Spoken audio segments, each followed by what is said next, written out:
Hello mga kabibig! Welcome back sa ating bagong YouTube channel. Ito ang pinakamaingay nga YouTuber sa balat ng YouTube. Ako si Kabibig. Maglabak-labak na tayo with evidence. Naku po mga kabibig. Para yatang wala pa ring amor.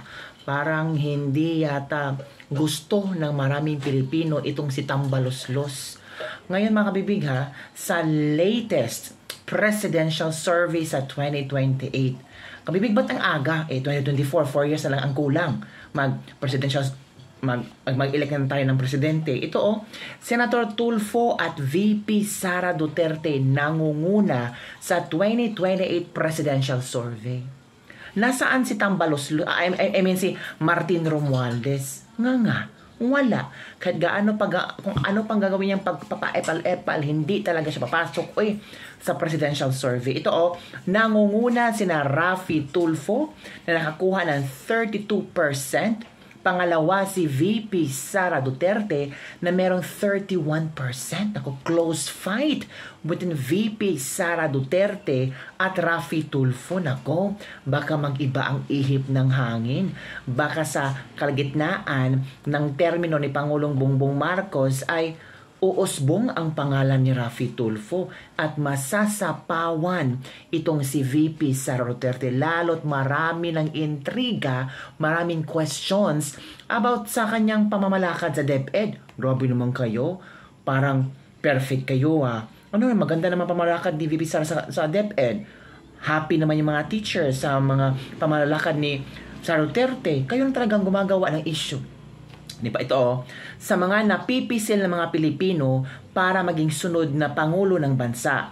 Ayon sa Tangere Survey na isinagawa noong Nobyembre 2023. Ito pa, pasok din sa aided list sa 2028 Presidential sa Tangere Survey ng Acquisition Ops Incorporated sina Senator Grace Poe, may 10%, former Vice President Leni Robredo na may 10%, dating Manila Mayor Isko Moreno na may 5%, Senator Amy Marcos na may 3%, ex-Senator Manny Pacquiao na may 2%, Senator Robin Hood Padilla na may 2%, Senator Risa Hontiveros na may 3%, at House Speaker Martin Romualdez.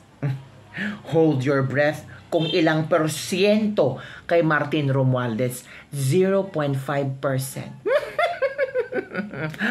Kawawa naman si Martin. Ay parang hindi kilala ng tao. Kaya puspusan ang Tingog Party List para ipakilala itong si Martin Romualdez. Kasi marami ang nagsasabi na plano talaga ni Martin Romualdez na tatakbong presidente o di kaya vice president. Tingnan mo nga, every punta ni Pangulong Bongbong Marcos sa iba't bansa, kasama ito mga kabibig. Kaya, parang medyo nakilala na 0.5 is not bad.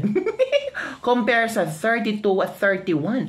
32 kay Raffy Tulfo at 31 kay VP Sara Duterte. Pero malaking, malaking malaki itong gagawin pa ni VP Sara Duterte knowing na naungusan siya ni Raffy Tulfo, 'di ba?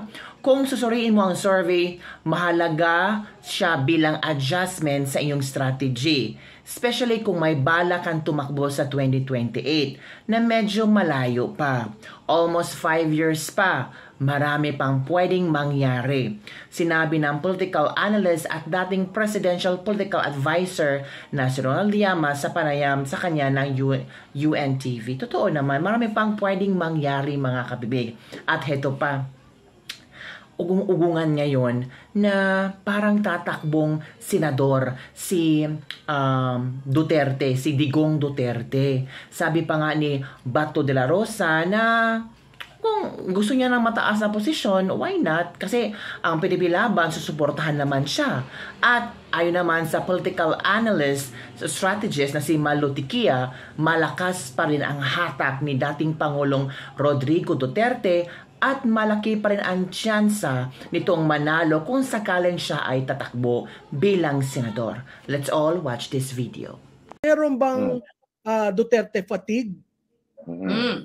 Ang sagot wala. 46% said no, the rest are undecided kasi nga hindi alam kung sinong oposisyon.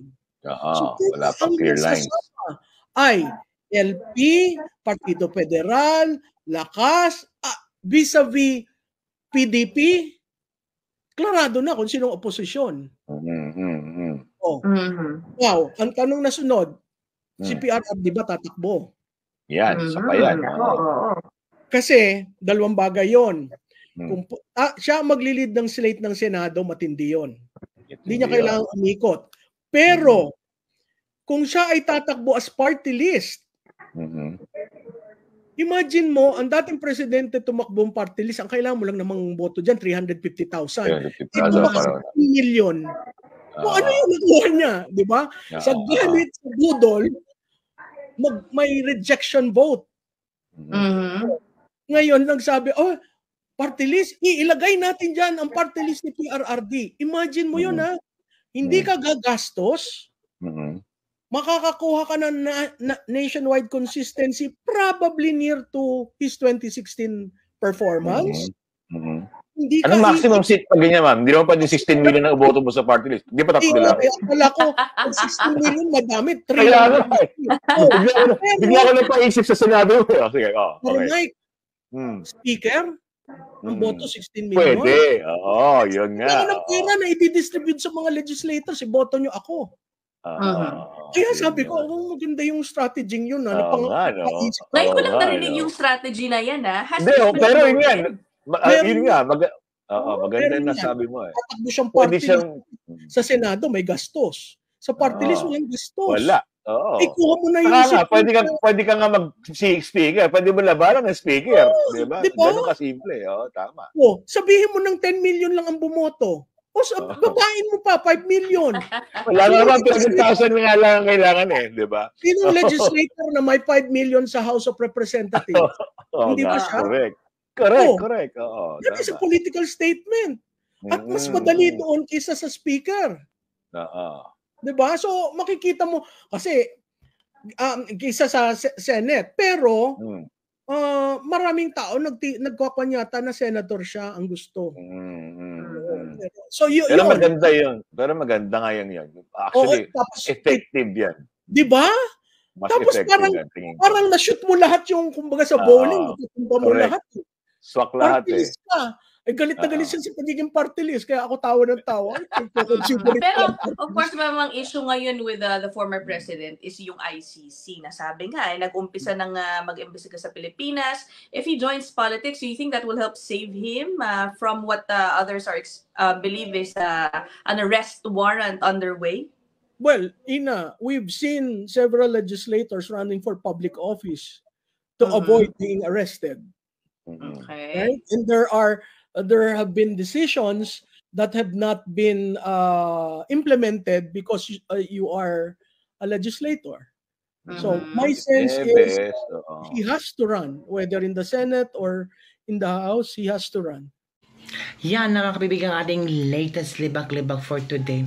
Kawawa si Martin, 0.5%, pero malaking talaga, pero marami pa naman mangyayari. 32% kay Rafi Tulfo, 31% kay VP Sara Duterte, marami pang pwedeng mangyari kasi malayo pa naman ang election. Pero sabi nga ng political analyst, pwede itong gawin nilang basihan sa kanilang political strategy kung nagplano silang tatakbong presidente. Maraming pa-epal pa ang gagawin ng mga politikong ito at sana mapanindigan nila yung pagking-epal nila mga kabibig.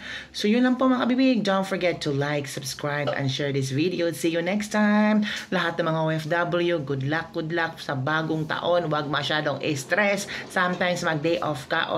I-invite mo ang mga friends mo, magpasyal-pasyal ba, magkaon-kaon din kayo, i-enjoy nyo ang buhay dyan sa iba't ibang lugar sa abroad, tapos mag-shopping din kayo pag may pera, pag wala, wag kang umutang. Bye everyone, see you next time.